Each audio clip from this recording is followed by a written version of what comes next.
et ça va appliquer l'option de fusion à votre calque. Donc premier truc à faire quand on crée une option de fusion qu'on aime bien, un style de calque qui est bien, c'est de l'enregistrer.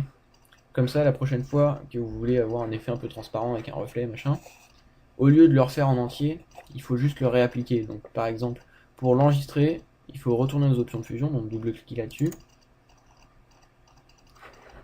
et cliquer sur New Style, et ça va l'enregistrer. Donc on va par exemple l'appeler style cours 2, design it. Ok, et voilà. Et il a été rajouté ici dans les styles, il a été rajouté ici, style cours 2, design it.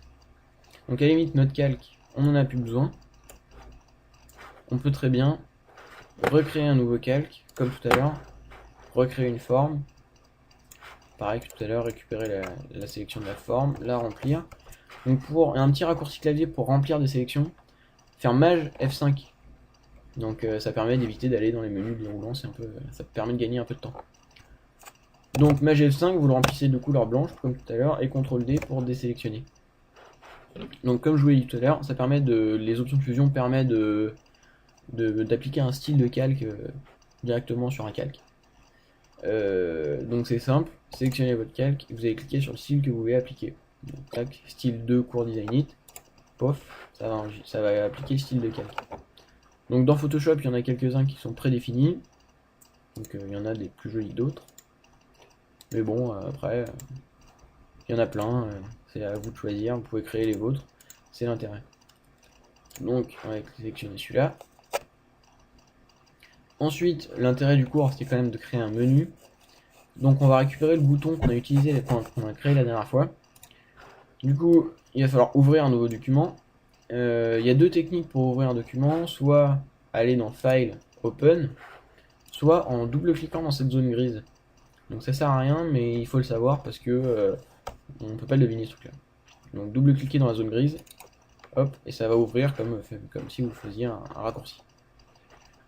Ensuite, vous allez récupérer le bouton que vous avez créé la dernière fois, donc il est disponible sur le blog, je le rappelle. Voilà.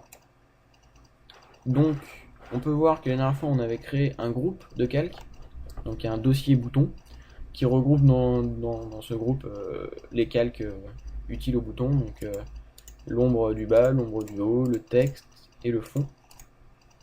Donc vous allez simplement récupérer ce groupe en faisant un drag and drop du dossier vers votre image. Donc vous l'attrapez, hop, et vous le déposez dans l'image, tac. Et comme ça vous voyez que dans votre image maintenant vous avez un groupe bouton qui s'est placé. Ensuite il va falloir le déplacer pour pouvoir le placer dans votre menu. Donc pour le déplacer, c'est cet outil là, Move Tool. Vous sélectionnez tout le groupe et vous déplacez votre bouton comme vous voulez. Donc le déplacement peut être fait à la souris ou alors au clavier en utilisant les flèches. Ça permet de déplacer pixel par pixel, c'est pratique, c'est plus précis mais c'est moins pratique. Voilà. Ensuite on peut voir que le bouton est pas super bien intégré dans le menu. Donc ce qu'on peut faire, c'est modifier l'option de fusion du contour pour que ça soit un peu mieux intégré dans le reste du menu. Donc soit on va dans Shape 1, donc c'est en fait le fond du bouton, et on affiche les options de fusion. Donc soit simplement on cache le contour en appuyant sur l'œil. Donc là c'est comme s'il n'avait pas de contour. Il y en a qui aiment, il y en a qui aiment pas. Moi personnellement je suis pas fan. Donc on va afficher le contour et on va double-cliquer sur le contour. Ça va ouvrir l'éditeur de style pour pouvoir éditer l'option de fusion du contour. Donc ça va dans contour, donc 5 pixels outside, et c'est blend mode qui nous intéresse, c'est l'option de fusion en fait. C'est comment est-ce qu'il va s'intégrer dans le reste du document. Donc on a décidé de le mettre en multiply, et comme ça au moins il prend la couleur du tout, la couleur du contour, et il va les mélanger pour donner un effet comme si c'était vraiment dupliqué. Ce qu'on va faire aussi, c'est qu'on va changer le dégradé, parce que là, le dégradé il est de gris au blanc, et le blanc est considéré comme une couleur vide par Photoshop, C'est-à-dire qu'en multiply, il va garder juste la couleur d'en dessous. Donc en haut, on a l'impression qu'il y a un contour, et en bas, on dirait qu'il n'y a rien. Du coup, on va mettre un espèce de gris. Donc comme tout à l'heure, on clique sur le dégradé, on arrive sur cette fenêtre-là. On va cliquer là-dessus pour pouvoir choisir la couleur. Donc on part d'un blanc très très clair. On va choisir un gris pas trop foncé non plus, parce qu'il faut que ça reste un dégradé.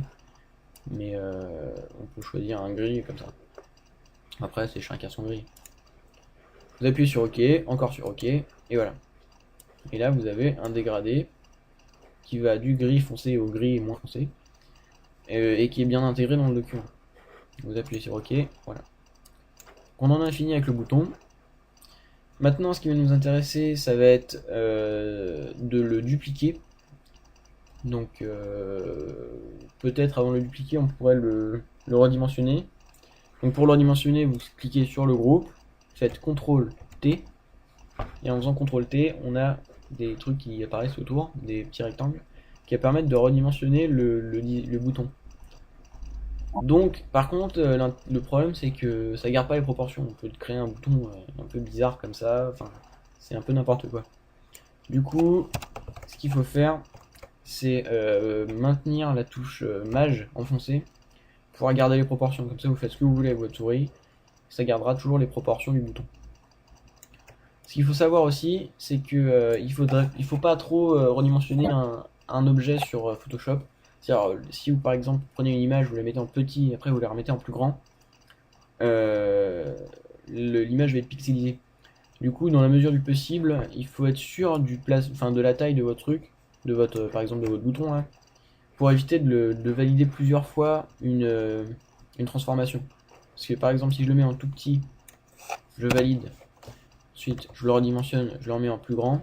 Bon, forcément, là, pas pixeliser des masses, mais normalement, c'est pixelisé à mort. Enfin, ça pixelise, c'est pas bien. Il faudrait, et c'est mieux de le redimensionner qu'une seule fois. Donc, on va le redimensionner un peu. On va l'agrandir un petit peu. Voilà. Par exemple. Donc, pour valider la transformation, soit vous appuyez sur ce bouton-là, qui est en fait Commit Transform, qui va permettre d'appliquer la transformation, soit vous appuyez sur Entrée. Moi j'appuie sur Entrée, ça va plus vite. Hop, ensuite vous placez votre bouton comme vous voulez. Maintenant que vous avez un bouton, il va falloir le dupliquer, parce qu'il y a un menu avec un seul bouton, c'est bizarre. Du coup, pour dupliquer un calque dans Photoshop ou un groupe, soit vous faites clic droit sur le groupe ou le calque et cliquez sur Duplicate, soit simplement en maintenant la touche Alt enfoncée pour pouvoir en fait dupliquer le calque et le placer où on veut directement. Je vous conseille aussi de garder la touche Maj enfoncée, ce qui va permettre de déplacer le calque de façon verticale pour qu'il soit aligné pile poil en dessous, quoi. Donc voilà, vous faites un drag and drop et comme ça vous pouvez créer vous pouvez déplacer votre nouveau bouton à l'endroit où vous voulez. Donc voilà.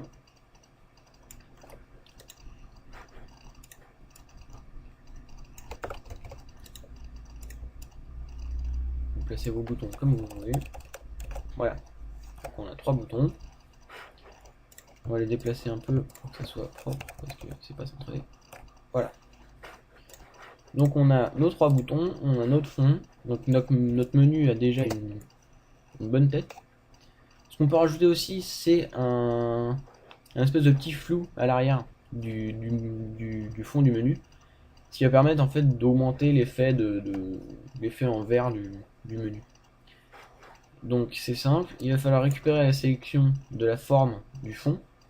Donc simplement en faisant CTRL et clic dans la miniature du calque qui vous sert pour le fond, donc celui-ci. En faisant CTRL-clic, ça crée une sélection, et ensuite vous allez cliquer sur le fond pour appliquer vos modifications sur le fond dans cette zone-là, dans la